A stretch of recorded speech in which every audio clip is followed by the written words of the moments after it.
الله الحمد لله نحمده ونستعينه ونستغفره ونؤمن به ونتوكل عليه ونعوذ بالله من شرور أنفسنا ومن سيئات أعمالنا من يهده الله فلا مضل له ومن يضلل فلا هادي له ونشهد أن لا إله إلا الله وحده لا شريك له ونشهد أن محمدا عبده ورسوله أعوذ بالله من الشيطان الرجيم بسم الله الرحمن الرحيم إنما مثل الحياة الدنيا كماء أنزلناه من السماء فاختلط به نبات الأرض مما يأكل الناس والأنعام حتى إذا أخذت الأرض زخرفها وزينت وظن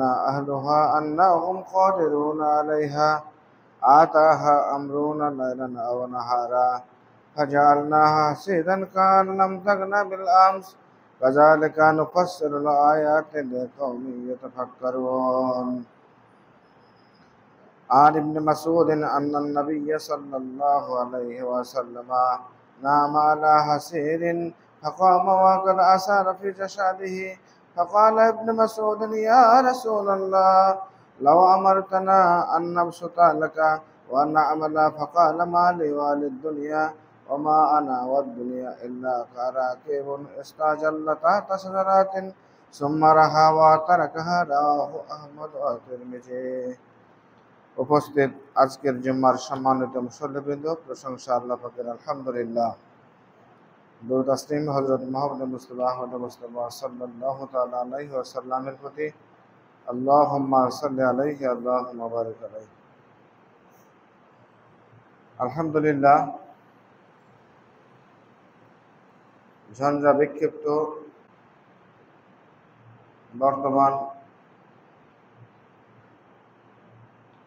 বিশ্ব মানব সভ্যতার মাঝে চলমান গতি প্রকৃতির এই কঠিন সময়ে আল্লাহ তাআলা ওযু করে তার মসজিদে এসে জুমায় যথাসময়ে উপস্থিত হওয়ার তৌফিক দান করেছেন এবং আজন্য কৃতজ্ঞতা প্রকাশ করি আলহামদুলিল্লাহ। এই পৃথিবীতে আজকে আমাদের মসজিদে যথাসময়ে উপস্থিত হওয়ার পেছনে দুনিয়ার প্রতি মোহ, ভালোবাসা, দুনিয়ার কাজের প্রতি অগ্রাধিকার কাজ করছে। অন্য এলাকায় মসজিদে মানুষকে আসতে বাধা প্রদান করা হচ্ছে। যারা বাধা প্রদান করছেন তাদেরও দুনিয়ায় শ্রেষ্ঠত্ব জাহির করা, কর্তৃত্ব প্রতিষ্ঠিত করা, নিজের প্রভুত্বকে আরও শক্তিশালী করার প্রবণতা। যারা বা অস্ত্র শস্ত্রে সুসজ্জিত হয়ে অত্যাচার নির্যাতন করছে তাদেরও উদ্দেশ্য একটি, সেটি হলো এই পৃথিবীতে তাদের কর্তৃত্ব নেতৃত্বকে প্রতিষ্ঠিত করা।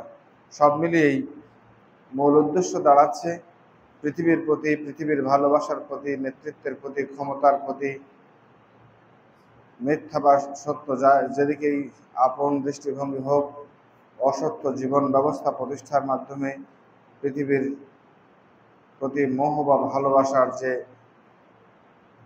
প্রবল আকর্ষণ দেখছি, সে আলোকে আজকে সংক্ষিপ্ত সময় আলোচনা করব ইনশাআল্লাহ। এই দুনিয়াতে যেভাবে আমরা দেখছি সেভাবে দেখার মতো এই জায়গাটা নয়। পৃথিবীতে এসেছি পরকালকে সুন্দর করে সাজানোর জন্য। আজকে যদি বেশি সুখ ভোগ করি, ন্যায় অন্যায় না দেখি, নিজের হক, ইমানের হক, আকিদার হক, হিউম্যান বডি নিজের, তার হক, পরিবারের হক, প্রতিবেশীর হক, অর্থ সম্পদ যা পেয়েছে তার হক, যে নেতৃত্ব কর্তৃত্ব মর্যাদা পেয়েছে তার হক, এইগুলি যদি যথার্থ হক আদায় ব্যর্থ হই তাহলে কি পরিণাম দাঁড়াবে, সংক্ষিপ্ত পরিশ্রমের মাঝে আমরা এটি জানবার চেষ্টা করবো ইনশাআল্লাহ। মূলত দুনিয়া ভালোবাসার বস্তু নয়। এখানে এসেছি নির্দিষ্ট একটা সময়ের জন্য। এ সময়ে সৃষ্টিকর্তার আদেশ এবং নিষেধের প্রতি চরম এবং পরম আনুগত্যের পরাকাষ্ঠা দেখাতে হবে।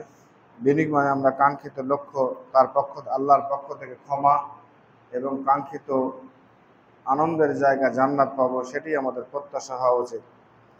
মহান আল্লাহ সূরা ইউনূসের 24 নম্বর আয়াতে বলছেন, এই দুনিয়ার উদাহরণ, যে দুনিয়ার কথা ভূমিকায় বললাম, যারা আজকে মসজিদে আসছি না, 5 ওয়াক্ত সালাত আদায় করছি না, এদের পিছনে একই উদ্দেশ্য। যারা আসতে বাধা সৃষ্টি করছে তারাও উদ্দেশ্য, যারা এই আশাটাকে ভালো মনে করছে না তাদেরও একই উদ্দেশ্য, যারা শুধু এই মুসলিম মিল্লাতকে ধ্বংস করার কাজ জড়িয়ে আছে তাদেরও একই উদ্দেশ্য। সবারই উদ্দেশ্য একটা। সেই উদ্দেশ্য সম্পর্কে কোরআন হাদিস কি বলছে? আল্লাহ বলছেন, ইন্নামা মাসালুল হায়াতিদ দুনিয়া কামাইন আনজালনাহু মিনাস সামায়ে। এই দুনিয়ার জিন্দেগির উদাহরণ হচ্ছে ওই পানির মতো। এই দুনিয়ার জিন্দেগি, মানব জীবন, মানব সভ্যতা, আমরা যেটাই বলি না কেন, দুনিয়ার জীবনের উদাহরণ হচ্ছে ওই পানির মতো, আনজালনাহু মিনাস সামায়ে, যে পানিকে আমি আকাশ থেকে নাজিল করে থাকি। তাহলে আমাদের সামগ্রিকভাবে দুনিয়ার জিন্দেগিকে উদাহরণস্বরূপ বলা হচ্ছে যে ওই পানি যা আমরা আকাশ থেকে বর্ষণ করি। ফাকতালাতা বিহি নাবাতুল আরদ, অতঃপর সবুজ শস্য শ্যামল ফসলে পৃথিবীটা ভরে যায়। মিম্মা ইয়াকুলুন নাস ওয়াল আনাম, আর যে পানি থেকে উৎপাদিত শস্য ফসল মানুষ এবং চতুষ্পদ জন্তু ভক্ষণ করে থাকে। তবে মানব জীবন, দুনিয়ার জিন্দেগি উদাহরণ হচ্ছে আকাশের পানির মতো, যে পানি দ্বারা সঞ্জীবনী শক্তি পেয়ে ভূমি, ফসল বিভিন্ন ধরনের উৎপন্ন হয় এবং পৃথিবীকে সুশোভিত করে তোলে, আর যা থেকে মানুষ এবং চতুষ্পদ জন্তু খায়। হাত্তা ইযা আখাযাতিল আরদু যুকরুফাহা, এমনকি পৃথিবীটা ঘন সবুজ শ্যামল শস্যে পরিণত হয়ে যায়। ওয়া জায়্যানাত, এবং সুন্দর করে সেজে ওঠে। আমাদের উদাহরণ বলা হচ্ছে ওই পানির তুলনায়, যে পানি দিয়ে পৃথিবী সঞ্জীবনী শক্তি লাভ করে, সেখান থেকে শস্য উৎপাদিত হয়, এটা ঘন শস্য শ্যামল ফসলে পরিপূর্ণ হয়ে যায় এবং সুশোভিত সুন্দর একটা পরিবেশ তৈরি করে, আকার ধারণ করে। ওয়াজান্না আহলুহা, তখন এই অধিবাসীরা মনে করে, আন্নাহুম কাদিরুনা আলাইহা, এটা তাদের। আমরা যেমন আমাদের ঘর বাড়ি সাজিয়েছি, ফল ফসলের জমিন সাজিয়েছি, অর্থ ব্যবস্থা, ব্যাংক ব্যালেন্স সাজিয়েছি, এটি আমরা মনে করছি ইন্নানা কাদিরুনা আলাইহা, নিশ্চয়ই আমরা এর প্রতি ক্ষমতাবান, এটি আমাদের। আতাহা আমরুনা লাইলান আও নাহারা, অতঃপর রাতে বা দিনে আল্লাহর পক্ষ থেকে এমন এক ঘোষণা আসলো, ফাজআলনাহা হাসিদান, ফলে তা নিশ্চিহ্ন হয়ে গেল। এই সাজানো সংসার, শস্য শ্যামল ফসল, গোলা ভরা ধান, অর্থ সম্পত্তির অ্যাকাউন্টে ভরা ব্যাংক ব্যবস্থা, প্রভূত পরিবারের নেতৃত্ব ক্ষমতা, সবকিছু বিলীন হয়ে গেল রাতে অথবা দিনের আল্লাহর কোনো ঘোষণার ফলে। কাল লাম তাগনা বিল আমস, মনে হচ্ছে গতকালকে এখানে কোনো কিছু ছিল না। আমাদের আগে যারা চলে গেছেন, এরকমের সমাজ ব্যবস্থা নেতৃত্ব দিয়েছেন, রাষ্ট্র ব্যবস্থা পরিচালনা করেছেন, অর্থ মন্ত্রণালয় পরিচালনা করেছেন, সব কিছু তারা করেছিলেন, তাদের মতো সাজিয়েছিলেন, তারা আজকে নেই। আমরাও আজকে আছি, একদিন থাকবো না। সর্বশেষ এই পৃথিবীর কোনো চিহ্নই একদিন থাকবে না, এটি সত্য। আল্লাহ বলছেন, কাযালিকা নুফাসসিলুল আয়াতি লিকাওমিন ইয়াতাফাক্কারুন, এভাবেই আমি যারা চিন্তা করে, চিন্তা শক্তি যাদের আছে, তাদের জন্য আমার নিদর্শনগুলি আমি এভাবেই ব্যাখ্যা করে থাকি। সুবহানাল্লাহ। তাহলে আমাদের সামগ্রিক জিন্দগিকে শুধু আকাশ থেকে বর্ষিত হওয়া বৃষ্টির সাথে তুলনা করা হলো, যেটা থেকে সাময়িক শস্য দানা ফল ফসলে ভরে সুশোভিত হয়ে উঠবে। এটির দ্বারা আমরা নিজেদেরকে ক্ষমতার অধিকারী বলে নিজেকে আত্মপরিচয় দিব এবং মনে করব, কিন্তু আল্লাহর কখন দিনে বা রাতে কোনো এক সময় ঘোষণা আনার ফলে এটি নিশ্চিহ্ন হয়ে যাবে। এসব ঘটনা আল্লাহ তাআলা এজন্যই জানাচ্ছেন আমাদেরকে, যাদের দৃষ্টিশক্তি, সজাগ দৃষ্টি, ইমানি চেতনা আছে, তারা এখান থেকে উপদেশ গ্রহণ করবে, সুবহান, চিন্তা ফিকির করবে। আসুন, আমরা বলছিলাম তাহলে যে বৃষ্টির ফসল এভাবেই আসে আর যায়, আমাদের জিন্দেগিটাও ঠিক এভাবে আসবে আর চলে যাবে। এটাকে মহব্বত করে আল্লাহর সাময়িকভাবে আল্লাহর আদেশ এবং নিষেধকে যেন আমরা ভুলে না যাই, সেই লক্ষ্যে আরও কিছু ব্যাখ্যা সমৃদ্ধ সম্পর্ক কথা আছে ইনশাআল্লাহ। সহিহ মুসলিম 7376, রাসূল আকরাম সাল্লাল্লাহু আলাইহি সাল্লাম বলছেন, ওয়াল্লাহি মাদ দুনিয়া ফিল আখিরাহ, আল্লাহ শপথ, মাদ দুনিয়া ফিল আখিরাহ, আখিরাতের তুলনায় দুনিয়াটা হচ্ছে, ইল্লা মিসলু মা ইয়াজালু, ওই উদাহরণটার মতো যখন কেউ রাখে, মা ইয়াজালু কেউ রাখলো, আহাদুকুম তোমাদের মাঝে, ইসবাহু তার আঙ্গুল, হাজিহি ফিল ইয়াম্মি এই সমুদ্রের পানিতে ডুবিয়ে দিল, ফাল ইয়ানজুর বিমা ইয়ারজিউ, তারপরে সেজন্য দেখে তার আঙ্গুলে কতটুকু পানি আসলো। পৃথিবীর স্থায়িত্ব, আমাদের ভাবনার জগতে এটাকে নিয়ে গভীরতা, এটার ব্যাখ্যা করতে গিয়ে রাসূল করিম সাল্লাল্লাহু আলাইহি সাল্লাম বলছেন যে আল্লাহর শপথ করে বলছি, আখিরাতের তুলনায় দুনিয়াটা এরকম, তোমাদের মাঝে কেউ তার আঙ্গুলকে সমুদ্রে ডুবিয়ে দিল, অতঃপর সে যেন দেখলো তার আঙ্গুলে কতটুকু পানি এসেছে, ঠিক এইটুকুই হচ্ছে দুনিয়ার জিন্দেগি। সুবহানাল্লাহ। অথচ আমরা ৭,০০০ কোটি বছর এরকম সময় আমরা মনে করতে পারি আদম আলাইহিস সালাম থেকে নিয়ে এখন পর্যন্ত সময় চলে গেল। আর এই সময়কালটাকে বলা হচ্ছে, যদি মনে করেন আগামীকালকে কি আগামী জুমার দিন কিয়ামত হয়ে যাবে, তাহলে দীর্ঘ সময়টাই হচ্ছে আঙ্গুলের সাথে উঠে আসা পানির সমতুল্য, আর বাকি পরকালের দিনটি হচ্ছে ৭ সমুদ্রে যত পানি আছে সমস্ত পানির মতো সময় তুলনা। সুবহানাল্লাহ। আহমদ 2744, আন ইবনে মাসউদ আন্না নবী সাল্লাল্লাহু আলাইহি ওয়াসাল্লাম নামা আলা হাসিরিন, ইবনে মাসউদ রাদিয়াল্লাহু তাআলা আনহু বলছেন যে নিশ্চয় নবী করিম সাল্লাল্লাহু আলাইহি ওয়াসাল্লাম নামা আলা হাসিরিন, তিনি একটা চাটাইয়ের উপর শুয়েছিলেন, ফাকামা অতঃপর তিনি দাঁড়িয়ে উঠলেন, ওয়াকাদা আসারা ফি জাসাদিহি, যখন তার দেহের মধ্যে চাটাইয়ের দাগ লেগেছিল। ফাকালা ইবনে মাসউদ রাদিয়াল্লাহু তাআলা আনহু বললেন, ইয়া রাসূলুল্লাহ লাউ আমারতানা আন নাবসুতা লাকা ওয়া না'মালা, আপনি যদি আমাদের একটু আদেশ দেন তাহলে আপনার জন্য সামান্য আমরা একটু বিছানার ব্যবস্থা করতে পারি। ফাকালা রাসূল সাল্লাল্লাহু আলাইহি ওয়াসাল্লাম বললেন, মালি ওয়ালিদ দুনিয়া, দুনিয়া এবং আমার সাথে সম্পর্কটা ঠিক এরকম, তোমরা আমার জন্য বিছানা বানাতে চাচ্ছ আমার আরাম আয়েশের জন্য, আর আমার সাথে দুনিয়ার সাথে আমাদের সম্পর্কটা ঠিক এরকম যে ওমা আনা ওয়াদ দুনিয়া, আমি এবং আমার এই দুনিয়াটার সম্পর্কটা এরকম উদাহরণস্বরূপ যে ইল্লাকা রাকিবিন ইস্তাজাল্লা তাহতা শাজারাতিন, কোন মানুষ আরোহণে আসলো, একটা গাছের ছায়ায় বিশ্রাম নিল, সুম্মা রাহা বিশ্রাম করলো, ওয়া তারাকাহা এবং চলে গেল। তাহলে পৃথিবীর সাথে আমাদের সম্পর্কটা এরকম, কোন মানুষ আসলো দীর্ঘ সফর শেষে বাহন নিয়ে, এটা গাছের ছায়ায় বসে কিছুক্ষণ রেস্ট নিয়ে আবার চলে গেল, ঠিক আমাদের কাছে পৃথিবীটা ঠিক এরকমই। কাজে এখানে আরাম আয়েশার বিছানার কথা তুমি ভেবো না। সুবহানাল্লাহি ওয়া বিহামদিহি। সেই লক্ষ্যে আজকের হাদিস আর আমাদের জীবনের বাস্তবতা দুটির মিল করলে বুঝতে পারি তাদের চিন্তার জগতের ভাবনা, চিন্তার ইবাদত, ইমানে বিশ্বাসের বহিঃপ্রকাশের আমলগুলি এবং আমাদের অবস্থা কতটা ফারাক রয়েছে। আল্লাহ আমাদের প্রয়োজনীয় বিবেক বুদ্ধ দিয়ে সত্য এবং সুন্দর পথকে বাছাই করার তৌফিক দান করুন, আমিন। এ জীবন মূল্যহীন এটা বোঝাতে গিয়ে মহান আল্লাহ তাআলা 87 নম্বর সূরার 16 এবং 17 নম্বর আয়াতে বলেছেন, বাল তুসিরুনাল হায়াতাদ দুনিয়া ওয়াল আখিরাতু খায়রুন ওয়া আবকা, তোমরা পার্থিব জীবনকে প্রাধান্য দিচ্ছ অথচ পরকালের জীবনের সর্বোত্তম এবং চিরস্থায়ী জীবন।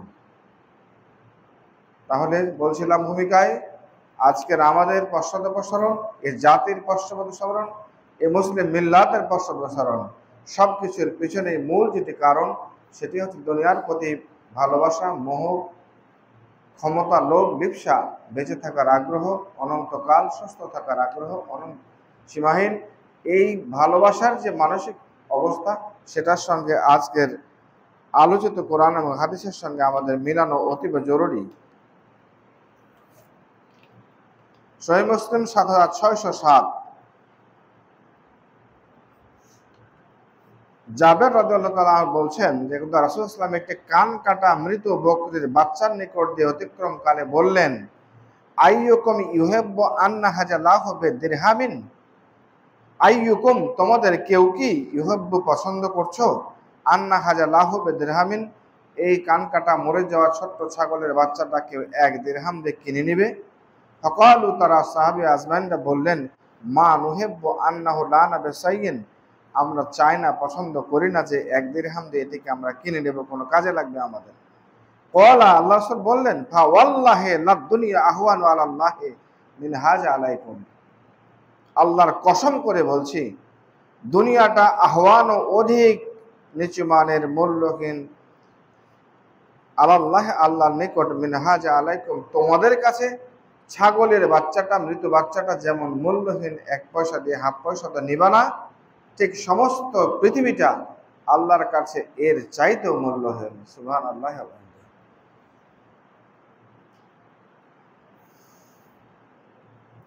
সাহাল ইবনে সাদ রাদিয়াল্লাহু তাআলা আনহু বলছেন, ইবনে মাজাহ 4110, রাসূল করিম সাল্লাল্লাহু আলাইহি ওয়াসাল্লাম বলছেন, লাউ কানাতিদ দুনিয়া তা'দিলু ইনদাল্লাহি জানাহা বাউদাতিন মা সাকা কাফিরান মিনহা সারবাতা মাইন, যদি এই দুনিয়াটা আল্লাহর কাছে একটি মশার মাছের একটি মশা মাছের দানার সমপরিমাণ মূল্যবান মনে করতেন আল্লাহ তাআলা, মা শাকা তাহলে কখনো পান করতে পারত না কাফেরান কোনো কাফের মিনহা পানীয় থেকে সারবাতা মাইন পানীয় থেকে 1 ফোঁটা পানীয় পান করতে পারতেন না। তো সারা পৃথিবীটাকে একদিকে উদাহরণ দিয়ে বলা হলো মৃত পচে যাওয়া কান কাটা ছোট্ট ছাগলছানা, আর একদিকে বলা হচ্ছে যদি এই পৃথিবীটাকে মাছের একটি ডানার সমতুল্য মনে করতেন আল্লাহ তাআলা, তাহলে পৃথিবীতে যারা আল্লাহকে বিশ্বাস করে না 1 ফোঁটা পানিও খেতে পারতো না। প্রিয় উপস্থিতি, তাহলে হাদিস এবং কোরআনের আলোকে পৃথিবীর প্রতি আমাদের উদ্দিষ্ট মহব্বত আর আমরা যে মহব্বতের সমীক্ষায় নিজেকে সামনে এগিয়ে চলেছি, দুটার মধ্যে পার্থক্য নিরূপণ করে নিজেদের সিদ্ধান্ত নেওয়া এবং বাস্তবায়নের লক্ষ্যে কাজ করার প্রতি আজকে সচেতন মহলের প্রতি উদ্যত আহ্বান রইল। ধন সম্পদ জানিয়ে আমরা আজকে লড়াই করছি, নিজেকে সুস্থ রাখছি, আরামে ঘুমাচ্ছি, এটি আমাদের বিপদের কারণ। এটি মহান আল্লাহ বলছেন সূরা আনফাল আয়াত নম্বর 28, ওয়ালামু তোমরা জেনে থাকো আন্নামা আমওয়ালুকুম ওয়া আওলাদুকুম ফিতনা, তোমাদের সম্পদ এবং ছেলে মেয়ে সব তোমাদের জন্য পরীক্ষার বস্তু। কি বলা হলো? ওয়ালামু তোমরা সবাই জেনে রাখো আন্নামা আমওয়ালুকুম ওয়া আওলাদুকুম ফিতনা, নিশ্চয় তোমাদের ধন সম্পদ এবং ছেলে মেয়ে তোমাদের জন্য পরীক্ষা স্বরূপ।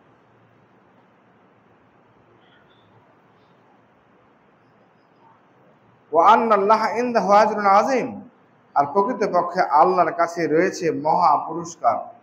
তাহলে আজকে যে সম্পদ দেওয়া হয়েছে এটাকে সুচারুরূপে ব্যয় এর হক আদায় করে যখন আমরা সমর্থ হব করতে, তখন আল্লাহর কাছে পুরস্কার পাবো।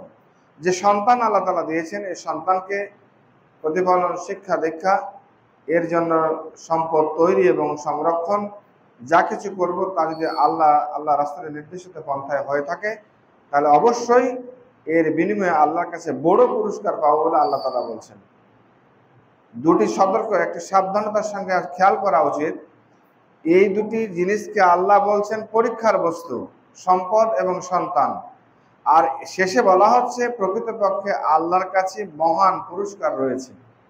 তাহলে যে সম্পদ দেওয়া হয়েছে এই সম্পদের সুষ্ঠু ব্যবহার নীতি, ভোগ্য নীতি, ত্যাগ নীতি যা কিছু আছে এগুলি আল্লাহ রাসূল নির্দেশিত পন্থায় করতে হবে। সন্তান প্রতিপালন এবং সন্তানকে শিক্ষা দীক্ষা, সন্তানের ভবিষ্যৎ রচনা যা কিছু আমরা করে চলেছি তা যদি আল্লাহর দেওয়া বিধান অনুযায়ী হয়ে থাকে তাহলে অবশ্যই আল্লাহর কাছে বড় পুরস্কার পাওয়া যাবে। কিন্তু আজ কষ্ট লাগে, প্রতিটি মহল্লায় প্রায় একই অবস্থা। কতজন বাবা আছেন এই সংখ্যাটা আমার কাছে জানা নেই, তবে মনে করি 1% হবে বলে হবে না বলে আমি মনে করি। যারা নিজ জিম্মাদারিতে স্বামী স্ত্রী তার সন্তানকে ছেলে মেয়েকে 5-6 বছরের মধ্যে কোরআন শিক্ষা দিচ্ছেন, এই পার্সেন্টেজ 1% হবে বলে আমার কাছে মনে হচ্ছে না আপাত দৃষ্টিতে। তো সন্তানকে যদি কোরআন শিক্ষা না দেন, তোমরা সুন্নত পড়ে বসো, পরে সময় হবে না, সুন্নত পড়ে বসো, তাহলে সন্তানদের দিন শিক্ষা দিলাম না। এক হচ্ছে দিন বলতে কোরআনের হরফ শিক্ষা দিলাম না, কোরআনের অর্থ মর্মার্থ বুঝবার জন্য তাকে যোগ্য করে তুললাম না, কোরআনী পরিবেশে চলাফেরা এবং বন্ধু বান্ধব তৈরি করে দিলাম না, কোরআন অনুযায়ী তার জীবনকে সে সাজাক সেজন্য পদক্ষেপ গ্রহণ করলাম না। এই সন্তানকে যেভাবে পেয়েছি সেভাবে যদি আল্লাহ যেভাবে ব্যয় করতে বলেছেন সন্তানকে সেভাবে আমি ব্যবহার করলাম না, তাহলে এই যে আজরুন আজিম ওয়া আন্নাল্লাহা ইনদাহু, নিশ্চয় আল্লাহ তার কাছে রয়েছে মহা পুরস্কার সন্তানের পরীক্ষা এবং সম্পদের পরীক্ষার মাধ্যমে। তাহলে এই সন্তান কি পরকালে আমাকে আজর এনে দেবে মহাপুরস্কার, নাকি সম্পদ আমাকে এনে দেবে আজর বা মহাপুরস্কার? নিশ্চয়ই বিষয়টি অত্যন্ত গভীর। এ থেকে তথ্য উপাত্ত অনুধাবন করে আমলের জন্য আল্লাহ আমাদের ব্যবস্থা করে দিন। সূরা মুনাফিক আয়াত নম্বর 9, ইয়া আইয়ুহাল্লাযিনা আমানু লা তুলহিকুম আমওয়ালুকুম ওয়ালা আওলাদুকুম আন যিকরিল্লাহ ওয়া মান ইয়াফআল যালিকা ফাউলাইকা হুমুল খাসিরুন। হে ঈমানদারেরা, ঈমানদার কি শুধু জুম্মা পড়লে ঈমানদার থাকে? ঈমানদার কি শুধু মিথ্যা কথা সত্য মিথ্যা মিশ্রিত করলে ঈমানদার থাকে? ঈমানদার কি দুনিয়ার যাবতীয় হালাল হারাম পথ না দেখে অর্থ উপার্জন তকদিরের প্রতি পূর্ণ আস্থা না রাখার মাধ্যমে ঈমান থাকে? ঈমানদার তার সামনে তাকে জবাবদিহিতার জায়গায় দাঁড় হতে হবে এটা না ভেবে দুনিয়াকে সে ব্যয় নির্বাহ করে, জীবন পরিচালনা করে, এটাকে কি ঈমানদার বলে? আল্লাহ যে আছেন, আল্লাহ তাকে দেখছেন, তার সকল কর্মপরিধি অবজারভেশন করছেন, এটি তার হৃদয়ের মাঝে আমলের মাঝে বহিঃপ্রকাশ না ঘটিয়ে চলছেন, এটি কি নিজেকে ঈমানদার বলে মনে করেন? যদি মনে করে থাকেন তাহলে আপনাকে বলা হচ্ছে ইয়া আইয়ুহাল্লাযিনা আমানু, হে ঈমানদার বান্দারা, যারা ঈমান এনেছো আমার প্রতি, লা তুলহিকুম, তোমাদেরকে যেন ধ্বংস না করে, আমওয়ালুকুম ওয়ালা আওলাদুকুম আন যিকরিল্লাহ, তোমাদের সম্পদ এবং ছেলে মেয়ে আল্লাহর স্মরণ থেকে তোমাদের আলাদা করে না দেয়। আজকে সন্তান সন্ততির জন্য নয়, প্রথমত সম্পদের জন্যই আমরা আল্লাহকে ভুলে গিয়েছি। সম্পদের জন্যই আত্মীয়তার সম্পর্ক ছিন্ন হয়েছে, সম্পদের জন্যই প্রতিবেশীর সঙ্গে গোলমাল হয়েছে, সম্পদের জন্যই অনাত্মীয় প্রতিবেশী, বেধর্মী প্রতিবেশী, ব্যবসায়ী পার্টনার, অধীনস্থ এবং ঊর্ধ্বতন সকলের সাথে শুধুমাত্র সম্পদের জন্যই আমাদের সম্পর্ক নষ্ট হয়েছে। দ্বিতীয়ত সন্তানের জন্যই আমরা আল্লাহকে ভুলে গিয়েছি, সন্তানের জন্যই কোরআন সুন্নাহকে অবজ্ঞা করে চলছি, সন্তানের জন্যই আমার আত্মীয়তার সম্পর্ক ক্ষুণ্ণ হয়েছে, সন্তানের জন্য প্রতিবেশী এবং সবার সাথে আমরা যথার্থ আচরণে ব্যর্থ হয়েছি। দুটি কাজেই ব্যর্থ হয়েছি, তার মানে আল্লাহকে আমরা স্মরণ করতে পারি নাই। এদেরকে আল্লাহ বলছে ওমা ইয়াফআল যালিকা, যারা এভাবে চলবে, যাদেরকে সন্তান এবং সম্পদের মাধ্যমে তারা ধ্বংস হয়ে যাবে, ফাউলাইকা হুমুল খাসিরুন, আল্লাহ রাসূলের মাধ্যমে জানিয়ে দিলেন, তুমি সবাইকে বলে দাও এরা সবাই ক্ষতিগ্রস্ত। নাউজুবিল্লাহ। আগের আয়াতে বলা হলো সন্তান এবং সম্পদ তোমাদের জন্য পরীক্ষা স্বরূপ, আর প্রকৃত পুরস্কার আল্লাহর কাছে। তার মানে সন্তান এবং সম্পদকে আল্লাহ রাসূলের দেখে যাওয়া নির্দেশনা অনুযায়ী পরিচালনার সর্বাত্মক চেষ্টা করতে হবে, এক প্রকার বলতে পারেন জিহাদ করতে হবে। দ্বিতীয়ত বলা হলো এই সন্তান এবং সম্পদ তোমাদের জন্য আল্লাহর স্মরণ থেকে, আল্লাহর আনুগত্য থেকে বিমুখ করে না দেয়, যদি করে দেয় তাহলে তোমরা সবাই ক্ষতিগ্রস্ত। সহিহ বুখারী 3158, রাসূল করিম সাল্লাল্লাহু আলাইহি ওয়াসাল্লাম বলছেন, হা ওয়াল্লাহি লাল ফাকরু আকসা আলাইকুম ওয়ালাকিন আকসা আলাইকুম আন তুবসাতা আলাইকুম দুনিয়া কামা বুসাতাত আলা মান কানা কাবলাকুম ফাতানাফাসু হা কামা তানাফাসু হা ওয়া তুহলিকাহুম কামা আহলাকাতহুম। আল্লাহর শপথ করে বলছি, আল্লাহর কসম করে বলছি, তোমাদের সামনে অভাব অনটন আসবে, দারিদ্রতা আসবে, এটাকে আমি ভয় করছি না। এটা আসবে, তোমরা হয়তো মোকাবেলা করবে, এক রাস্তা দিয়ে পাবে না, অন্য রাস্তা ভিন্ন আঙ্গিক করবে, সেটা আমি ভয় করছি না। তোমাদের উপর দুনিয়াকে প্রশস্ত করে দেওয়া হবে, যেখানে যা খুশি যা চাইবা আজ দেখেন না প্রতিটি পরিবারে খাদ্যের কি প্রতুলতা। সকালে এক আইটেম, দুপুরে আর এক আইটেম, বিকেলে এক আইটেম, 11টায় নাস্তা, বিকেলবেলা নাস্তা, ঘুমানোর সময় আর এক তার টি ব্রেকের মতো অবস্থা। তাহলে এভাবেই খাদ্যের কি প্রশস্ততা। জমি জমা যেখানে কিনবেন, টাকা পয়সা এদিক থেকে নেবেন, ওই থেকে নেবেন, নিয়ে আসছেন, অন্যদিকে আবার জমি বাড়ি গাড়ি অর্থনীতি করছেন। তার মানে আমি তোমাদের দারিদ্রতার অভাব মিস করতেছি না, আমি তোমাদের দুনিয়াকে প্রশস্ত করে দেওয়া হবে। যেমন প্রশস্ত করা হয়েছিল তোমাদের আগের কিছু জাতিকে, উম্মতকে, তারা এই প্রশস্তের কারণে আল্লাহকে ভুলে গিয়েছিল। তোমাদের মাঝে এই অবস্থা হবে, ফলে তোমার ধ্বংস হয়ে যাবে, এটার আশঙ্কা করছি আমি।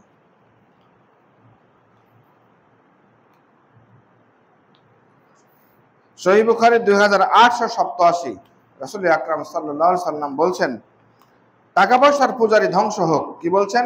টাকা পয়সার পূজারী ধ্বংস হোক, পোশাক বিলাসী ধ্বংস হোক, তাকে দিতে পারলে খুশি হয়, নাইতে পারলে রাগান্বিত হয়, সে ধ্বংস হোক। আর খারাপ হোক, সে বিপদ থেকে উদ্ধার না পাক। ওই বান্দার জন্য সুসংবাদ যে ঘোড়ার লাগাম ধরে আল্লাহর পথে জিহাদের জন্য সর্বদা প্রস্তুত থাকে, যার চুলগুলো এলোমেলো, পদদায় ধুলায় ধূসরিত, তাকে প্রহরীর কাজে নিয়োজিত করা হলে সে ওই কাজে রত থাকে, আর তাকে সৈন্যদের পশ্চাতে নিয়োজিত করা হলে পশ্চাতে থাকে। কারো সাক্ষাতের অনুমতি চাইলে তাকে অনুমতি দেওয়া হয় না, কারোর জন্য সুপারিশ করলে তা গ্রহণ করা হয় না। কি বুঝলাম? একদিকে ধ্বংস করা দেওয়া হয়েছে এক জাতিকে, এক চিন্তার জগতের মানুষকে, আর কারোর জন্য বলা হয়েছে সুসংবাদ। ধ্বংস কাদের জন্য? যারা টাকার পূজা করে, যারা পোশাকের পূজা করে, এবং তারা পেলে পারে খুশি হয়, না পেলে পারে তারা নারাজ হয়ে যায়। এ ধরনের দুনিয়া লোভী, ভোগবিলাসী নারী পুরুষ ইমানের দাবিদারকে ধ্বংস করতে বলা হয়েছে। পক্ষান্তরে যারা সর্বদাই নিজেকে দিনের প্রতি অটল থাকার জন্য চেষ্টা করে, নিজের বাহনটাকে সর্বদা জিহাদের ময়দানে প্রস্তুত রাখে, তারা সামনে থাকতে বললে সামনে থাকে, পিছনে থাকতে বললে পিছনে থাকে, তাদেরকে কেউ ডাকলে তারা সাক্ষাতের সময় নেয় বলে তারা সাড়া দেয় না। কারণ তারা জিহাদের ময়দানে আল্লাহর আনুগত্য, দায়িত্বশীলের নির্দেশের, কমান্ডার নির্দেশের অপেক্ষায় সর্বদা প্রস্তুত থাকে। এদের জন্য সুসংবাদ ধরা হয়েছে। প্রিয় উপস্থিতি, আজ যদি ফিলিস্তিন দেখাই, উইঘুর দেখি, জম্মু কাশ্মীর দেখি, তাহলে কি দেখতে পাই? 11,000, মানে একটা থানার মতো নাকি বলা হচ্ছে ফিলিস্তিনকে, আমাদের বাংলাদেশের মতো। সে জায়গাটাই কি অবস্থা হচ্ছে কোথাও নেই। আজকে তো স্কুল যেখানে তারা আশ্রয় নিয়েছে, সেগুলো তারা দেখে দেখে বোমা মারছে। তারা কোথায় যেতে চাইতে ইচ্ছা করলে তারা জীবন পর সমুদ্র পাড়ি দিয়ে কোথাও যাওয়ার চেষ্টা চিহ্ন বেঁচে যেতে পারত। তারা ইসলামিক, মানে আরব জাতীয়তাবাদ এবং ইসলামী স্বাধীন সার্বভৌম ইসলামের যে সার্বভৌমত্বের সীমানা, এটিকে তারা অক্ষুণ্ণ রাখার জন্য প্রতিনিয়তই নিজ হাতে মনে হচ্ছে মুরগি আর গরু খাসি কোরবানি দিয়ে তারা রান্নার ব্যবস্থা করতে পারে বলতে পারেন, অথবা দাফন করতে পারেন। এ প্রতিনিয়ত করছে, কিন্তু তাদের অনুভূতিটা কি দেখছি আমরা। সুতরাং এই চেতনাবোধ নিয়ে যারা সন্তান এবং সম্পদ ব্যবহারের ক্ষেত্রে দৃষ্টিভঙ্গি পালন করবে, তাদের জন্য সুসংবাদ। আর যারা দুনিয়ার প্রতি মোহ দেখাবে, তাদের জন্য বলা হয়েছে এখানে ধ্বংস। তিরমিজি 2376, রাসূল আকরাম সাল্লাল্লাহু আলাইহি ওয়াসাল্লাম বলেছেন, মা জিবানা জায়ান উরসুলা ফি গানামিন বে আফসাদ লাহমিন হিরসিল মারএ আলাল মাল ওয়া সারাফি লিদিনিহি। দুটি ক্ষুধার্ত নেকড়ে বাঘ ছাগল পালের উপর আক্রমণ করে ছেড়ে দিলে যতটুকু না ক্ষতি সাধন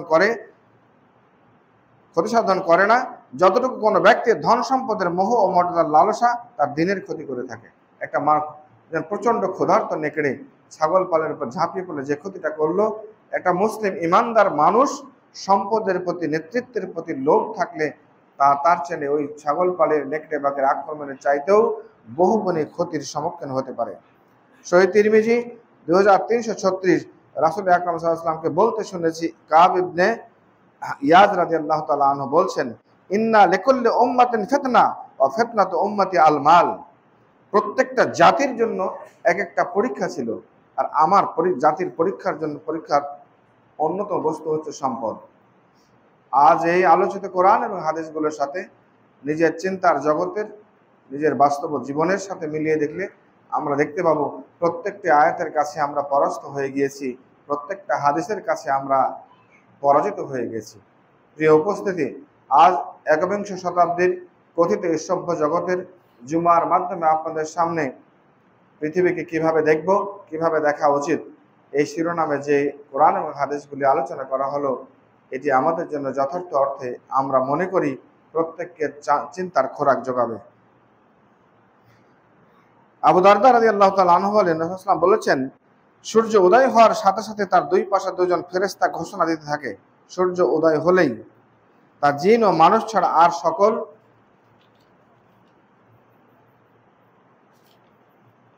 মাখলুককে শোনানো হয়, হে মানুষ সকল, তোমরা তোমাদের প্রভুর দিকে আসো।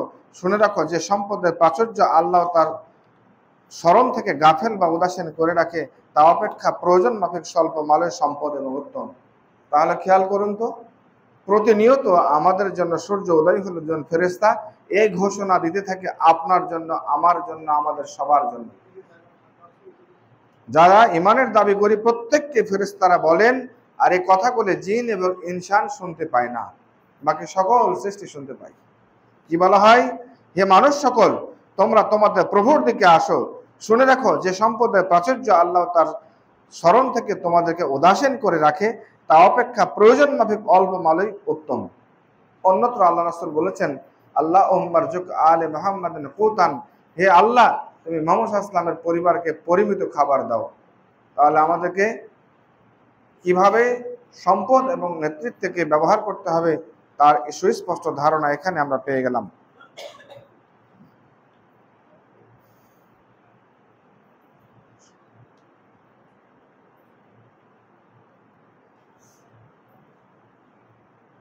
সহিহ বুখারী 4618, আন আনাসেন ক্বালা, আনাস রাদিয়াল্লাহু তাআলা আনহু বলছেন যে খাত্তান নবী সাল্লাল্লাহু আলাইহি ওয়াসাল্লাম খুতুতান, একটা দাগ টানলেন দেওয়ালে। ফাকাল হাজাল আমলু, এটি হচ্ছে আশা আকাঙ্ক্ষা, ওয়াহাজা আজলুহু, এবং আরেকটি দাগ টেনে বললেন এটি তার জীবন রেখা। বায়নামা হুয়া কাযালিকা ইয জাওয়াহুল খাত্তু আকরাব, যখন এই জীবনের প্রত্যাশাটা আমাদের বেরোতে বেরোতে দাগে পৌঁছে যায় এবং তার আয়ুষ্কাল শেষ হয়ে যায়, তখন সে মারা যায়। তাহলে আমাদের আশা আকাঙ্ক্ষার একটা তীব্র আকাঙ্ক্ষার একটা সীমারেখা আছে। এটি আমাদের উত্তরোত্তর ইমানি চেতনাবোধ, ইলমিয়াত, আমলিয়াত, এটা যদি সুচারুরূপে সঠিক রাস্তায় ব্যবহার করতে ব্যর্থ হয়, তাহলে একটা পর্যায়ে আকাঙ্ক্ষা এত উপরে উঠে যাবে কিন্তু তার শেষ থাকবে না, তার আগে আমাদের সময় চলে যাবে পরকালে চলে যাওয়ার। প্রিয় উপস্থিতি, আসুন আমরা এতক্ষণ দীর্ঘ সময় যে আলোচনাগুলি করলাম, সে আলোচনার আলোকে জীবন গড়ার আল্লাহ আমাদের তৌফিক দান করুন। পরিশেষে প্রথম আয়াতটি অর্থ আবার বলে শেষ করব। মানব জিন্দেগির, আল্লাহর বলছেন সূরা ইউনুস আয়াত নম্বর 24, ইন্নামা মাসালুল হায়াতের দুনিয়া, নিশ্চয়ই মানব দুনিয়ার জিন্দেগির উদাহরণ হচ্ছে এমন এক পানির মতো, এমন এক পানির মতো, কামাইন আনজাল্লাহু মিনাস সামায়ে, যে পানিটি আকাশ থেকে নাজিল হয়, ফাকতালাতা বিহি নাবাতুল আরদ, এবং পৃথিবীতে সেটা সুশোভিত করে শস্য শ্যামল বৃষ্টি বর্ষিত হয়, জমিন তা প্রয়োজনীয়ভাবে শোষণ করে এবং ফসল উৎপন্ন হয়, এবং সেখান থেকে মিম্মা ইয়াকুলুন নাস ওয়াল আনাম, মানুষ এবং চতুষ্পদ জন্তু খাবার খায়। হাত্তা ইযা আখাযাতিল আরদু যুকরুফা ওয়া যায়্যানাত, এমনকি সুশোভিত ফসল ফলাদিতে সুন্দর করে সেজে যায়, পৃথিবীতে সেজে ওঠে, এবং তার অধিবাসীরা মনে করে এটির প্রতি আমাদের কর্তৃত্ব প্রতিষ্ঠিত হয়ে গেছে, এটি আমার সম্পদ, এটি আমার বাগান, এটি আমার বাড়ি, এটি আমার ব্যবসা বাণিজ্য, যে যেভাবে মনে করতে পারে। আতাহা আমরুনা লাইলান ওয়া নাহারা, আল দিন অথবা রাতে আল্লাহর এমন এক নির্দেশনা চলে আসে, ফাজালনা হাসিদান, ফলে তা নিশ্চিহ্ন হয়ে যায়, কাল্লাম তাগনাবিল আমসে, মনে হচ্ছে যে গতকালকে এখানে কোনো কিছুই ছিল না। কাযালিকা নুফাসসিলুল আয়াতি লিকাউমিন ইয়াতাফাক্কারুন, এভাবেই আমি যাদের চিন্তা শক্তি আছে, চিন্তা শক্তি ক্ষমতা যারা ইমানদার, এদের জন্য আমার নিদর্শনগুলি আমি এভাবেই বর্ণনা করে থাকি। তাহলে আমাদের পুরো জিন্দগিটি হচ্ছে একটা বৃষ্টির পানির মতো। সুতরাং বৃষ্টির পানির সমতুল্য হয়ে পৃথিবীতে এসেছি, এটা সুশোভিত করে তুলতে হবে ইমানের বলে বলিয়ান হয়। এটাকে ততক্ষণ রাখতে পারবো যতক্ষণ আল্লাহ আমাকে রাখবেন। কাজে ইমানের প্রতি অটুট থেকে কাঙ্ক্ষিত লক্ষ্যে, অভিষ্ট লক্ষ্যে পৌঁছানোর সর্বদা সচেষ্ট থাকবো, এই প্রত্যয় রেখে কথা শেষ করছি। আল্লাহ আমাদের আলোচনা এবং সময়টি কবুল করুন, আমিন। পৃথিবীর শুরু থেকে যত মানুষ পৃথিবী থেকে চলে গেছে ইমান নিয়ে, সবাইকে আল্লাহ তাআলা নিজ অনুগ্রহে ক্ষমা করুন, আমিন।